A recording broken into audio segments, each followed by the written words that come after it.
Le ministre des Domaines, du Cadastre et des Affaires foncières, Henri Eyebe Aïssi, a présidé ce jour au Palais de Congrès de Yaoundé la cérémonie d'ouverture de la semaine du foncier au Cameroun. Les travaux qui s'étaleront sur 5 jours ont pour objectif d'apporter une visibilité aux innovations locales en matière de gestion des terres.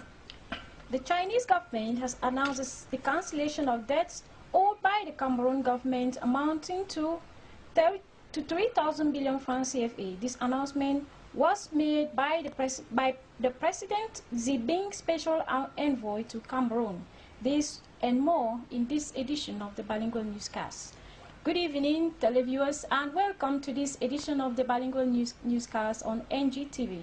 With me, Ntungwe Ebane and Frank Cyril. Good evening, Frank Cyril. Bonsoir, Ebane, mesdames et messieurs. Bonsoir et bienvenue au journal. Nous ouvrons très exactement ce journal par le département de la Ménois, où le budget d'investissement public 2018 a été passé au crible fin par les gestionnaires de la fortune publique de ce côté-là. Le câble de notre reporter Valdo Sioué est depuis la cité universitaire.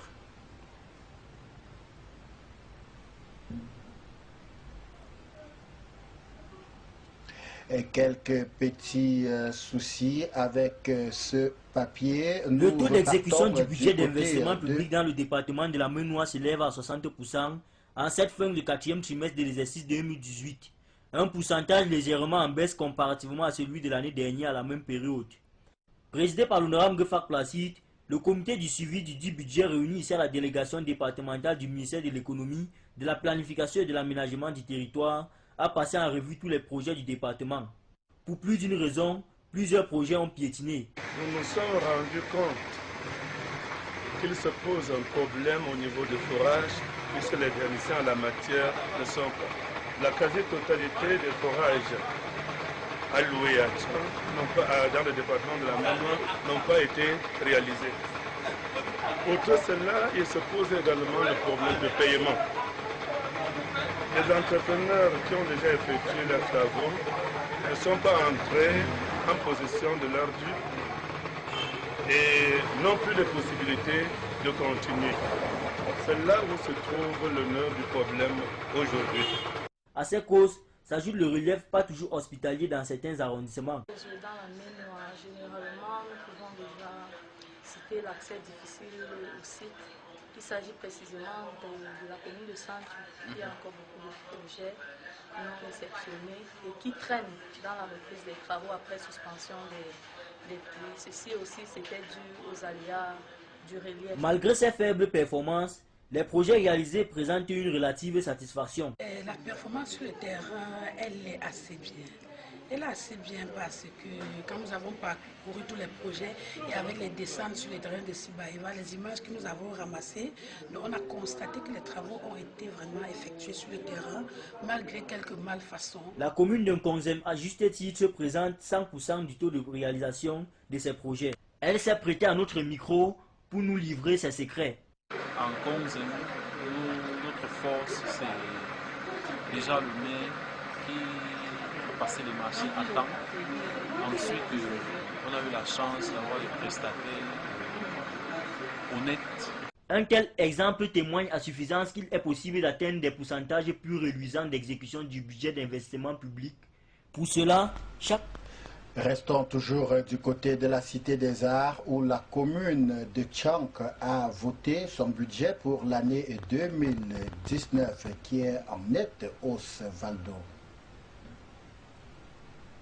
Le budget de la commune de Tchank pour l'exercice 2019 s'équilibre en recettes et en dépenses à la somme d'1 532 979 998 francs, en augmentation de 197 447 200 francs par rapport à l'exercice précédent.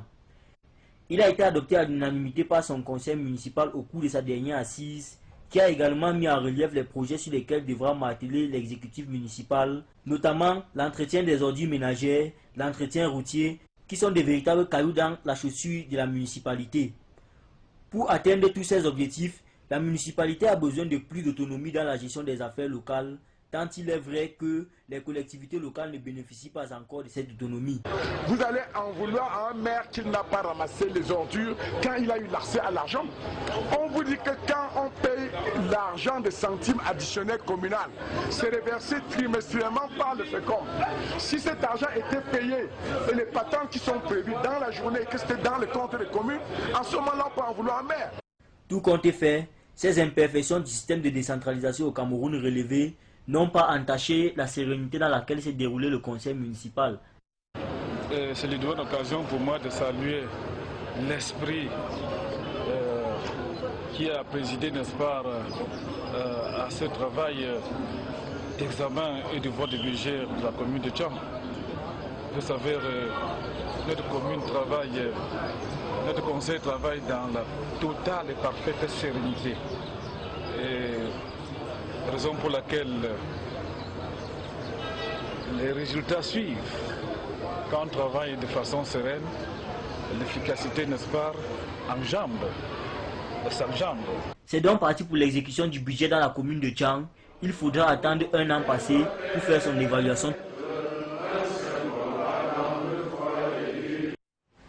Relations sino-camerounaises, les bons fruits de la coopération se fait ressentir désormais. L'envoyé du président chinois Xi Jinping a séjourné au Cameroun durant le week-end. Il ressort que la dette du pays a été allégée par la Chine. Reportage Ouzero Ngoupayo. La coopération bilatérale entre la Chine et le Cameroun est au beau fixe. En témoignent les activités diplomatiques qui s'intensifient entre les deux États. En visite officielle de 2 jours au Cameroun les 18 et 19 janvier 2019 à la tête d'une importante délégation, Yang Jiechi, représentant spécial du président chinois Xi Jinping, membre du bureau politique du comité central du Parti communiste chinois et directeur du bureau de la commission des affaires étrangères, a été reçu en audience par le chef de l'État au palais de l'Unité le 18 janvier 2019. Cette rencontre a permis au chef de l'État et son hôte de revisiter l'excellente coopération bilatérale, de réchauffer l'amitié vraie et profonde entre le Cameroun et la Chine et d'évoquer des perspectives d'avenir. Le représentant spécial du chef de l'État chinois a annoncé au chef de l'État l'allègement de la dette sans intérêt du Cameroun envers la Chine à l'échéance fin 2018. L'on se souvient que lors des entretiens avec le président Xi Jinping à Beijing en septembre dernier, le président Paul Biya avait plaidé pour un allègement de la dette du Cameroun envers la Chine. La partie chinoise a donc répondu favorable à cette demande. Un allègement qui oscillerait 45 milliards de francs CFA selon les sources bien introduites et non l'annulation totale de 3 000 milliards de francs CFA évoquée par la presse. La visite du représentant spécial du président chinois à Yaoundé intervient à la suite de 2 voyages officiels effectués par le président de la République du Cameroun, Paul Biya, en Chine l'année dernière. D'abord la visite d'État au mois de mars 2018, puis la participation au 3e sommet du Forum des coopérations Chine-Afrique à Beijing au mois de septembre. Gestion des terres, le ministre Henri Eyébé lance une semaine foncière au Cameroun. Il sera question de toucher du doigt les innovations qui poussent désormais les Camerounais à avoir une visibilité forte en ce qui concerne la gestion foncière au Cameroun. Reportage Henriette Dormo. Le ministre camerounais des domaines du cadastre et des affaires foncières, Henri Eyébé Aïssi, a présidé ce jour au palais de congrès à Yaoundé la cérémonie d'ouverture de la semaine du foncier au Cameroun. Une rencontre de 5 jours organisée dans le cadre du projet Land Cameroun. L'objectif étant d'apporter une visibilité aux innovations locales en matière de gestion de terres. Selon les statistiques du Fonds mondial pour l'alimentation, les terres arabes du Cameroun sont estimées à environ 7,2 millions d'hectares. L'exploitation de ces terres expose les droits coutumiers des communautés. Il est donc important de créer un cadre de dialogue et d'échange sur les questions de terres au Cameroun. Cette semaine, placée sous le thème « Défis de la gestion locale du foncier », est meublée des travaux en atelier, des débats sous forme d'échange, d'une journée portes ouvertes, d'une projection cinématographique, d'exposition des cartes participatives des terroirs des communautés. Il est donc question, avec les acteurs de la gestion foncière au Cameroun de sensibiliser davantage le public sur la nécessité de reconnaître et de promouvoir les droits des fonciers dans les localités du pays. Il est également à l'ordre du jour d'étudier les mécanismes de recours facilement accessibles aux jeunes en cas de violation de leurs droits fonciers. Et nous voici en sport, mesdames et messieurs. Les représentants camerounais à la Coupe de Confédération sont out. Coton Sport de Garoua et New Star ont été battus ce week-end. Reportage Nicodème Tétan. Et moi je pas Bako, bien ça. Et moi je pas go. Et go. C'est pratiquement une année blanche pour les clubs camerounais engagés en Coupe de Confédération africaine de football. Coton Sport de Garoua et New Star de Douala ont été éliminés au terme des matchs retour qualificatifs pour la phase juteuse des poules. Ces deux plénipotentiaires camerounais passent à côté d'une cagnotte de 125 millions de francs CFA chacun. New Star de Douala, sur qui l'on fondait beaucoup d'espoir, a concédé un match nul vierge de 0 but partout, insuffisant pour poursuivre son aventure. Le club de Douala ayant été battu à l'aller 1 but contre 2 en Nairobi. Les poulains de président Donko Festin ont manqué de réalisme devant les 18 mètres adverses, malgré les multiples occasions de buts qui sont offertes à eux. Du côté de Ghana, pas de miracle non plus pour Coton Sport de Garoua, qui s'est à nouveau incliné face à Chanti Kotoko de Koumassi, 1 but contre 2. Déjà vainqueur à l'aller à Yaoundé, le club de Koumassi a confirmé sa suprématie sur Coton Sport de Garoua. Les clubs camerounais rentrent dans bredouille de cette compétition et cette pauvre performance ne surprend aucunement les observateurs avertis du mouvement sportif camerounais. L'on a noté le manque d'expérience et de compétition chez les nôtres, faute d'un championnat digne de ce nom et une organisation tatillonne. Le dernier sacre d'un club camerounais remonte en 1981 avec l'Union sportive de Douala. Devant Stationery de Nigeria, tout est donc à reprendre l'année prochaine, tout en espérant un léger mieux pour les représentants camerounais à ce stade de la compétition. À l'étranger, mesdames et messieurs, le 3e lundi du mois de janvier de chaque année est réservé à la commémoration des droits civiques en la mémoire de l'Américain qui s'en est allé ce jour-là pour permettre bien sûr qu'on puisse faire acte noble. Il s'agit de Martin Luther King, Henriette Dormont. I have a dream that one day on the red hills of Georgia, the sons of former slaves and the sons of former slave owners will be able to sit down together at the table of brotherhood. I have a dream. Le 3e lundi de janvier de chaque année est une journée de commémoration du leader du mouvement des droits civils, pendant lequel les écoles et les institutions fédérales sont fermées aux États-Unis. Martin Luther King, ce pasteur noir né le 15 janvier 1929, prôna la non-violence pour mettre fin à la ségrégation raciale. Il fut assassiné le 4 avril 1968. On retient de cet homme emblématique son combat pour la justice, son célèbre discours « I have a dream » ou encore son prix Nobel en 1964. Mais son sacre d'homme de paix fait oublier qu'il était dans les années 60 un personnage controversé qui agaçait jusque dans son propre camp. Il s'était peu à peu imposé comme un personnage radical aux États-Unis, un bruyant adversaire de la politique étrangère américaine, et réclamait la justice pour tous les pauvres aux États-Unis et pas seulement les Afro-Américains, lesquels bien évidemment s'identifiaient à lui et comptaient sur lui.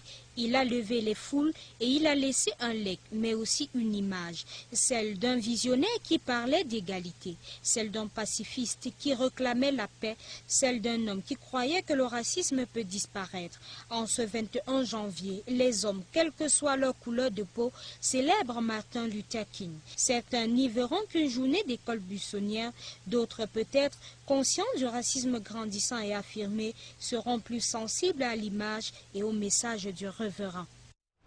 Sortons de ce journal avec la RDC, la République démocratique du Congo. Il est le 5e président du pays depuis l'indépendance. Il a 55 ans.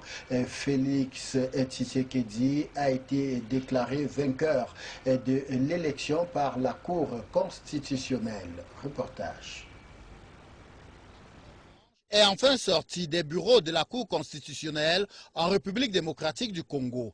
Proclame élu à la majorité simple président de la République démocratique du Congo, M.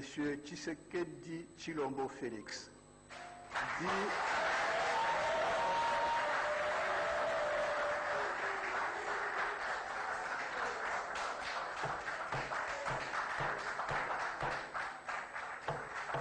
Le fils du feu, Étienne Tshisekedi, à 55 ans, est désormais le 5e président de la République démocratique du Congo. Au départ, ce président de l'UDPS était en coalition avec les autres partis d'opposition à Genève, en Suisse.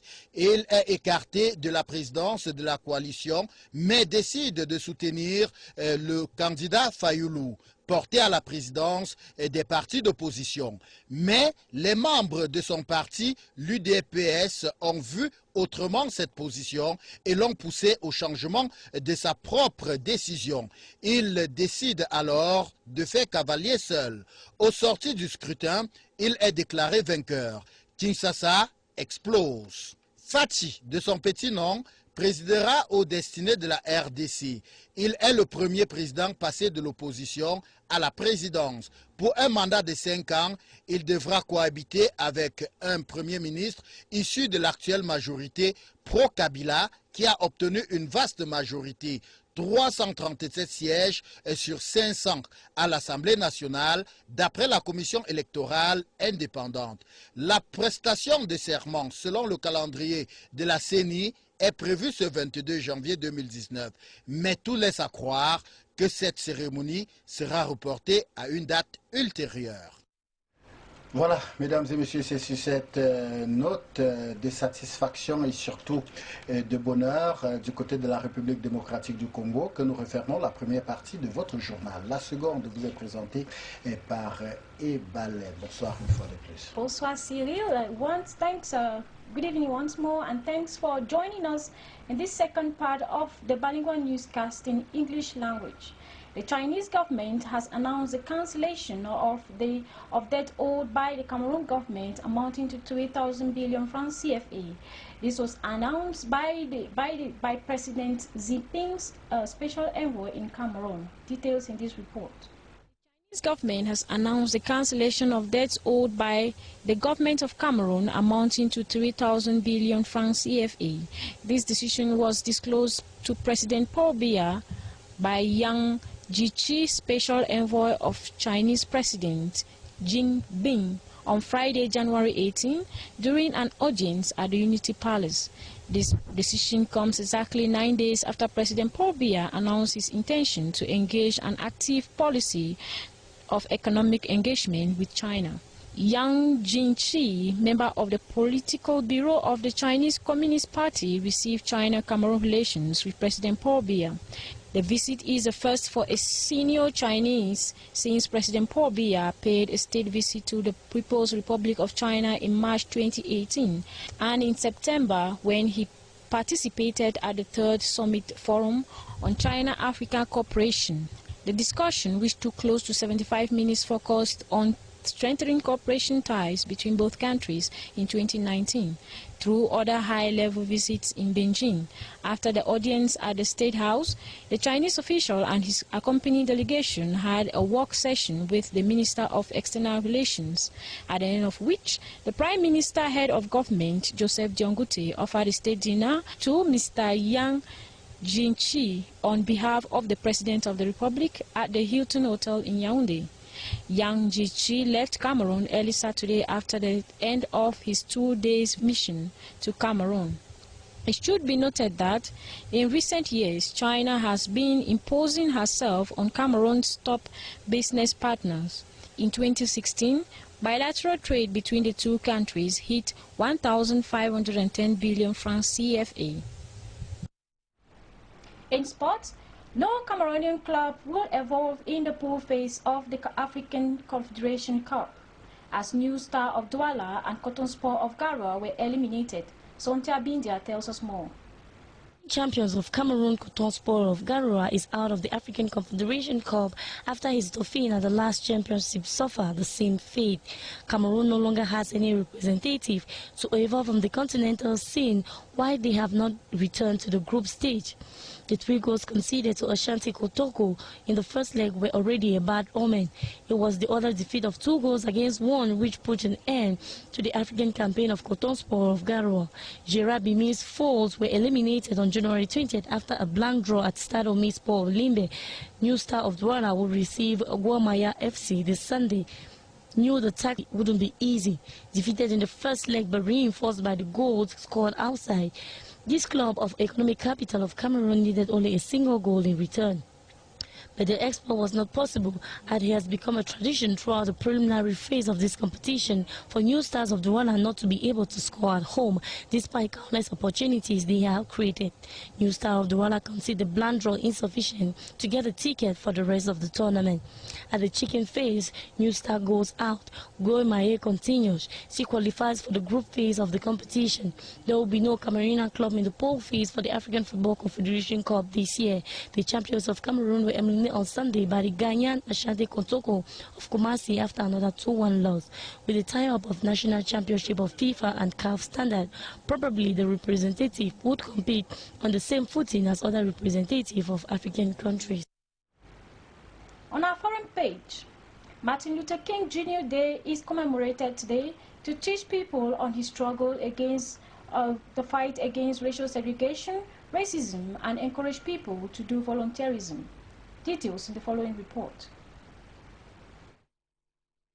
Martin Luther King Jr. Day is a holiday honoring one of the most influential and iconic leaders of the civil rights movement. It is celebrated each year on the 3rd Monday of January, near his birthday of January 15th. King was born in 1929. His name was Michel, but later he had it changed to Martin.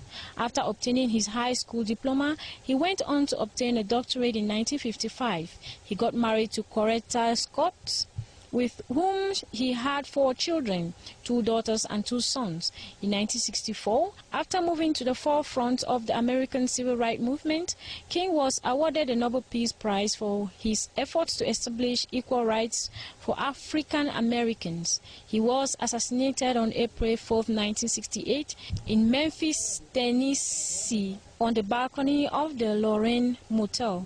Establishing a holiday in honor of Dr. King was a long process full of controversy. The holiday was first proposed just 4 days after King's death, but the bill failed to pass year after year.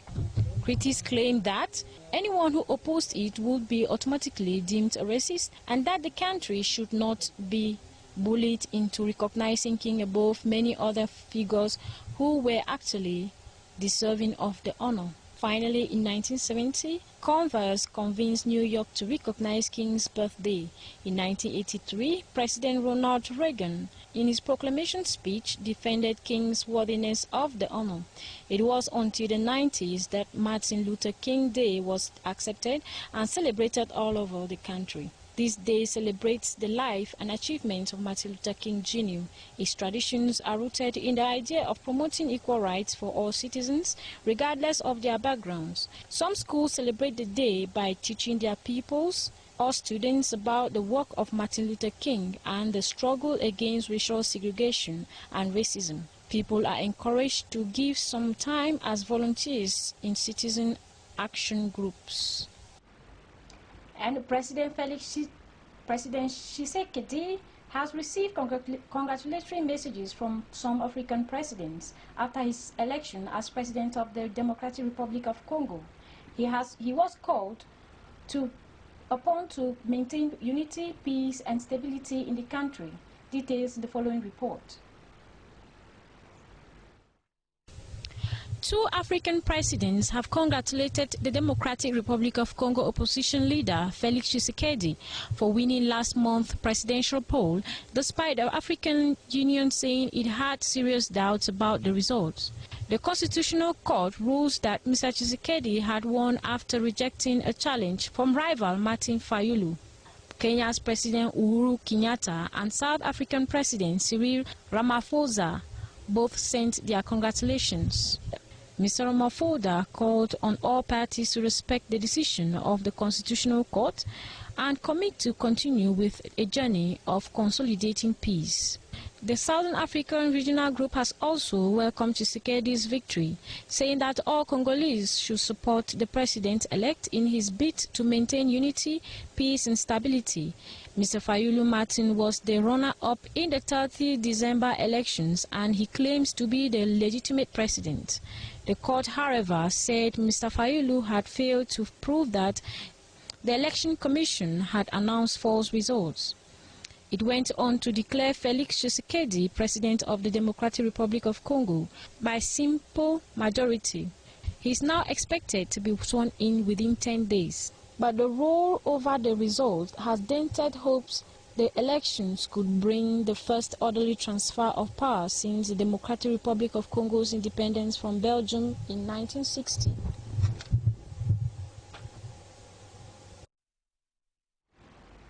That's it for our bilingual newscast. But before we leave, the Chinese government has announced the cancellation of debt owed by the Cameroon government amounting to 3,000 billion francs CFA. La semaine du foncier, le ministre Henri Eyébé a lancé ce jour du côté de Yaoundé une semaine, la semaine du foncier, pour permettre une visibilité parfaite en ce qui concerne la gestion de la terre. Mesdames et messieurs, c'est ici que nous refermons votre journal. Prenez le même rendez-vous demain quand il sera exactement 19h30. De votre fidélité, extrêmement merci. Bonsoir et bye. Good evening, Cyril. Good night, and thanks for joining us.